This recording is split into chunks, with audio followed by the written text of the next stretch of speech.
என் அன்பு சகோதர சகோதரிகளே, அன்பன்னையின் பிள்ளைகளே, உங்கள் அனைவரையும் இதோ அன்னை மரியாளுடைய வணக்க மாதத்தின் 15வது நாளாகின்ற நாளிலே உங்கள் சிந்தனைகளோடு என் சிந்தனையும் இணைத்து தாயினுடைய ஆன்மீக பயணத்திலே கடந்து செல்வதில் நான் பெருமை அடைகின்றேன். பிரியமான என் அன்பு சகோதர சகோதரிகளே, கடந்த 14 நாட்களாக அன்னை மரியாளை பற்றி நாம் தெளிவாக என் உள்ளத்தின் ஆழத்தில் எழுந்த சிந்தனைகளை உங்களோடு பகிர்ந்து கொண்டிருந்தேன். அன்னை மரியாள் தேர்ந்தெடுக்கப்பட்ட விதம், அவள் எப்படி கருவுற்ற தினம், யாருடைய பெற்றோர்களுக்கு குழந்தையாக பிறந்தாள், இப்படி ஆண்டவர் இயேசு கிறிஸ்துவுடைய பிறப்பு, ஆண்டவர் இயேசு கிறிஸ்துவை கோவிலில் காணிக்கையாக அர்ப்பணிக்கப்பட்ட நிகழ்வு, இயேசு முதலாக செய்த புதுவை, இப்படி ஒவ்வொரு நிகழ்வுகளிலும் நாம் படிப்படியாக கடந்து வந்து யார் என் தாய், என் சகோதர சகோதரிகள், இறைவார்த்தை கேட்டு அதை கடைபிடிப்பவர்களே என் தாயும் சகோதர சகோதரிகளும் ஆவார் என்று இயேசுனுடைய அந்த வார்த்தைக்கு இணங்க அன்னை மரியாள் இந்த மண்ணுலகிலே வாழ்ந்தாள் என்பதையும் நேற்றைய தினத்திலே பார்த்தோம். பிரியமான சகோதர சகோதரிகளே, இதன் தொடர்ச்சியாக இன்றைய நாளிலே அன்னை மரியாளை வேத புத்தகத்தை புரட்டி பார்க்கின்ற பொழுது அன்னை மரியாள் இயேசுவோடு, இயேசு நமக்காக மீட்பின் திட்டத்திலே தன்னை ஈடுபடுத்தி கொண்ட நிகழ்வினை நாம் இப்பொழுது சிந்திக்க இருக்கின்றோம். சிமியோன் இறைவாக்கினர் சொன்னது போல, உன் உள்ளத்தை ஒரு வாள் ஊடுருவி பாயும். லூக்கா எழுதிய நற்செய்தி 2ஆம் அதிகாரம் 35வது வசனத்திலே நாம் காணுகின்றோம். அன்னை மரியாளுடைய உள்ளத்தை ஒரு வாள் ஊடுருவும், அது துன்பத்தின் தருணமாக இருக்கும் என்று அன்றே சிமியோன் இறைவாக்கினர் வாக்கு கொடுத்திருக்கிறார். இந்த வாக்குறுதி இதோ இயேசுவினுடைய பாடுகளின் மரணத்தை நெருங்குகின்ற பொழுது அன்னை மரியாள் உணர்ந்து கொண்டாள். இயேசுவால் அழைக்கப்பட்ட சீடர்கள் இயேசு கைது செய்யப்பட்ட பிறகு எத்தனை நபர்கள் இயேசுவோடு பயணித்துகிறாள் என்பதை நாம் வேதத்திலே காணுகின்றோம். ஒரு சிலர் மட்டுமே, அதுவும் இயேசுவால் அதிகமாக அன்பு செய்யப்பட்ட யோவான் மட்டும்தான் அன்னை மரியாளுடைய கரத்தை பிடித்து அன்னை மரியாளை வழிநடத்தி வருவதையும் நாம் காணுகின்றோம். அந்த வரிசையில் பார்க்கின்ற பொழுது அன்னை மரியாள் எப்படிப்பட்ட வேதனையை அனுபவித்திருப்பாள் என்று பார்க்கின்ற பொழுது யோபு புத்தகத்திலிருந்து நாம் வாசிக்க கேட்கின்றோம். 6ஆம் அதிகாரம் இறைவசனம் 10 இவ்வாறு சொல்லுகிறது: அதுவே எனக்கு ஆறுதலாகவும் அழிக்கும் அல்லலிலும் அகமகிழ்வேன், தொடரும் துயரிலும் துள்ளி மகிழ்வேன், ஏனெனில் தூயவரின் சொற்களை மறுத்தேனில்லை. எத்தனை சூழ்நிலைகள் இருந்தாலும், இடர்பாடுகள் இருந்தாலும், கவலை, கண்ணீர், வேதனை, சோதனைகள், அவமானங்கள் எதுவாக இருந்தாலும் நான் ஒருபொழுதும் தயங்க மாட்டேன்.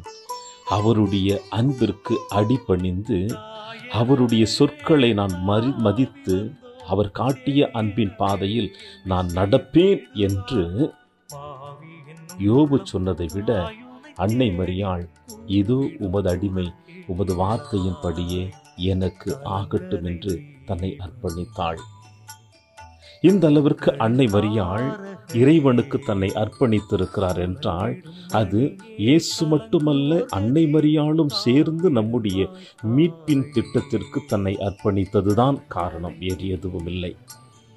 புனித ஜான் பூட்ஸ் என்பவர் அவர் அன்னை மரியாள் மீது வைத்திருக்கின்ற அளவு கடந்த அன்பை வெளிப்படுத்தும் விதத்தில் அன்னை மரியாளுடைய அந்த வேதனை தருணத்திலே, துன்ப தருணத்திலே எப்படி தன்னை ஈடுபடுத்தி கொண்டாள் என்பதை நாம் சிந்தித்து பார்த்தோம் என்றால் அவருடைய வார்த்தை இவ்வாறு நமக்கு வெளிப்படுத்துகிறது: அனைத்து மறைசாட்சிகளின் துன்பங்களையும் வேதனையும் நாம் ஒன்றாக கூட்டி சேர்த்தாலும் அவை மரியன்னை பட்ட துன்பங்களுக்கு இணையாகாது.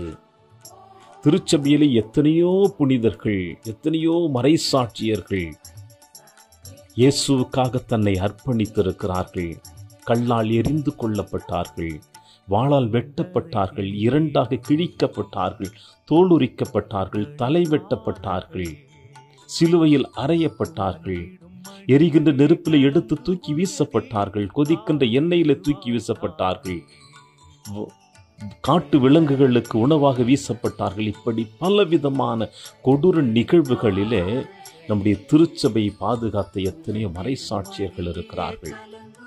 இந்த எல்லா வேதனையும் விட அன்னை மரியாள் தன் மகனோடு இணைந்து அந்த மீட்பிற்காக உழைக்கின்ற பொழுது அவள் உழைத்த உழைப்பு, அவள் பட்ட வேதனை இந்த அனைத்து மறைசாட்சியர்களுடைய வேதனைக்கு ஈடாகாது என்று புனித ஜான் பூட்ஸ் அவர்கள் சொல்லுகிறார். பிரியமான சகோதர சகோதரிகளே, காணா ஒரு திருமணத்திலே முதல் புதுமை நிறைவேற்றுகின்ற பொழுது உங்களோடு ஒரு சில வார்த்தைகளை பகிர்ந்திருப்பேன். அதை மீண்டும் உங்களுக்கு நினைவுபடுத்த விரும்புகிறேன். இந்த மண்ணுலகில் எத்தனையோ, ஏன் அனைத்து தாய்மார்களுமே தான் சுமக்கின்ற பிள்ளைகள், சுமந்த பிள்ளைகள், இனி சுமக்க போகக்கூடிய எல்லா பிள்ளைகளுமே தன்னுடைய வாழையடி வாழை வாரிசு இருக்க வேண்டும் என்பதை கருத்தில் கொண்டுதான் தன் பிள்ளைகளை பெற்றெடுத்து அதிலே மகிழ்ச்சி அடைகிறார்கள். ஆனால் அன்னை மரியாள் மட்டும்தான் தன் மகன் பிறக்கின்ற மகன் மரணத்திற்காகவே பெற்றெடுக்கிறாள். அது யாருடைய மரணத்திற்காக? நம் அனைவருடைய பாடுகளுக்காக தன் மகனை பெற்றெடுக்கிறாள். அந்த அளவிற்கு தன் மகனுடைய பிறப்பினையும் தன் மகனுடைய மரணத்தினையும் நன்றாக அறிந்து வைத்து தன் குழந்தையை பெற்றெடுத்திருக்கின்றது அன்னை மரியாள். தன் மகனுடைய அந்த பாடுகளின் பயணத்தில் அவள் சந்தித்த வேதனை சொல்லனாக இருப்பதை நாம் காணுகின்றோம். இயேசுவை கற்றூணில் கட்டி அடிக்கிறார்கள். கைகள் கட்டப்பட்ட நிலைமையிலே, பாதி உடல் தொங்கிய நிலையிலே இயேசுவின் உடல் முழுவதுமாக சாட்டைகளால் அடிக்கின்ற பொழுது, சங்கிலியில் அடிக்கின்ற பொழுது இயேசுனுடைய உடலில் கிழிக்கப்பட்டு இரத்தங்கள் அங்கே பீச்சி எடுக்கப்படுகின்ற பொழுது எத்தனையோ நபர்கள் கண்ணீர் விட்டிருக்கலாம். ஆனால் தன்னுடைய உதரத்திலே சுமந்து ஒவ்வொரு நாளும் ஆண்டவர் இயேசு கிறிஸ்து அந்த உதரத்திலே அசைவு கொடுக்கின்ற பொழுது அந்த அசைவினை மகிழ்ச்சி அடைந்த தாய் மரியாள் அந்த குழந்தையை பெற்றெடுத்து பாலூட்டி சீராட்டி தன்னோடு அரவணைத்து மார்போடு இருக்க கட்டி பிடித்து இயேசுவினுடைய அந்த அமுத மொழிகளை கேட்கின்ற பொழுது, இளம் வயதில் அவர் செய்த எல்லா நிகழ்வுகளையும் பார்க்கின்ற பொழுது அதிலே கண்ட அன்னை மரியாள் மகிழ்ச்சி ஏதோ இப்பொழுது அந்த கற்றுநிலை கட்டி அடிக்கின்ற பொழுது அன்னை மரியாளுடைய துடிப்பு எந்த அளவிற்கு இருந்திருக்கும் என்பதை நாம் சற்று சிந்தித்து பார்த்தோம் என்றால், அந்த அளவிற்கு அன்னை மரியாள் தன் மகனுடைய அந்த வேதனையோடு இணைந்து பாடுபடுகிறாள். அது மட்டுமல்ல, அவர் சிரசிலே முள்முடி சூட்டப்பட்டு மனிதர்கள் முன்னிலை எடுத்து வந்து பாருங்கள் இதோ மனிதர் என்று பிலாத்து சொல்லுகின்ற பொழுது கூட அன்னை மரியாள் துடித்த வேதனை அதிகமாகத்தான் இருக்கும். அதோடு தன் மகன் சிலுவை சுமந்து கல்வாரி நோக்கி வருகின்ற பொழுது அவரோடு இருந்த அந்த 12 நபர்களும் விட்டு விட்டு ஓடிய தருணத்தை நினைக்கின்ற பொழுதும், தன் மகனுக்கு ஆறுதல் சொல்ல யாருமே இல்லை என்று நினைத்து கொண்டிருக்கிற பொழுது, எருசலேம் மகளிர்கள் மட்டும் இயேசுவுக்காக கண்ணீர் சிந்துகின்ற பொழுது அன்னை மரியாளுக்கு ஒருவேளை அது சிறிய ஆறுதலாக இருந்திருக்கலாம். தன் கண் முன்னே தன் மகனுடைய மரணத்தை காணக்கூடிய கொடூரமான நிகழ்வு அன்னை மரியாளுக்கு மட்டும்தான் கிடைத்தது.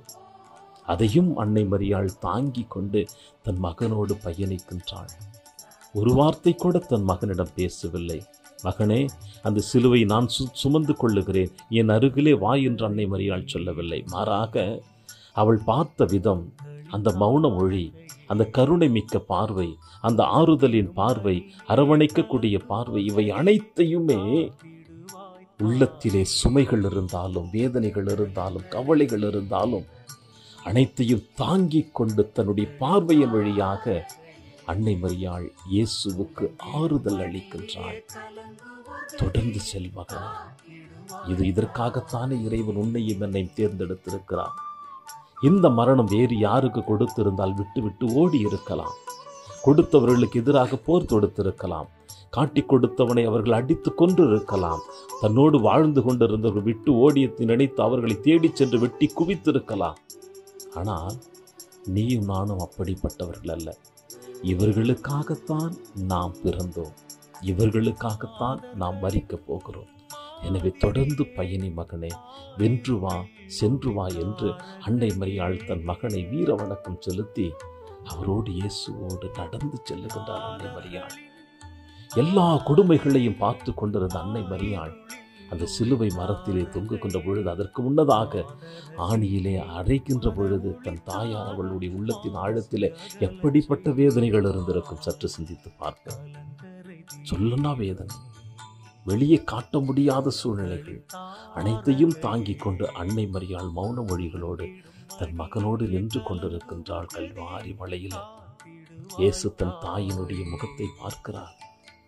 இதுவல்லவா அன்பு, இதுவல்லவா தியாகம், இது தந்தையினுடைய திருவுளத்தை நிறைவேற்ற நான் இந்த மண்ணுலகிற்கு மனிதனாக பிறந்து இந்த பாடுகளின் மரணத்தை நன்கு அறிந்து வைத்திருந்தாலும் என்னை ஈன்றெடுத்த தாயானவள் அனைத்தையும் அறிந்தவளாக, அனைத்தையும் தாங்கிக் கொண்டு இது எனக்கு தோள் கொடுத்து துணையாக நின்று எனக்கும் ஆறுதலாக நின்று கொண்டிருக்கிற தாயினுடைய அன்பை நான் எப்படி போற்றுவேன் என்று ஆண்டவர் இயேசு கிறிஸ்து தன் தந்தையிடம் எல்லாம் நிறைவேறிற்று, உன் கையில் என் ஆவி ஒப்படைக்கிறேன் என்று சொல்லுவதற்கு முன்னதாக உணர்ந்தவர்தான், அதை நன்கு அறிந்தவர்தான், இனியும் இந்த தாயினுடைய அன்பு என்னோடு நின்றுவிடக்கூடாது, இந்த உலகம் இந்த தாயினுடைய அன்பை உணர்ந்து கொள்ள வேண்டும் என்பதற்காகவும் தான் விட்டு சென்ற பணி ஆவியானவர் இறங்கி வருகின்ற வரையில் என் தாயானவள் தொடர்ந்து செய்ய வேண்டும் என்பதற்காகவும் இதோ உன் மகன், இதோ உன் தாய் என்று கல்வாரி மலையில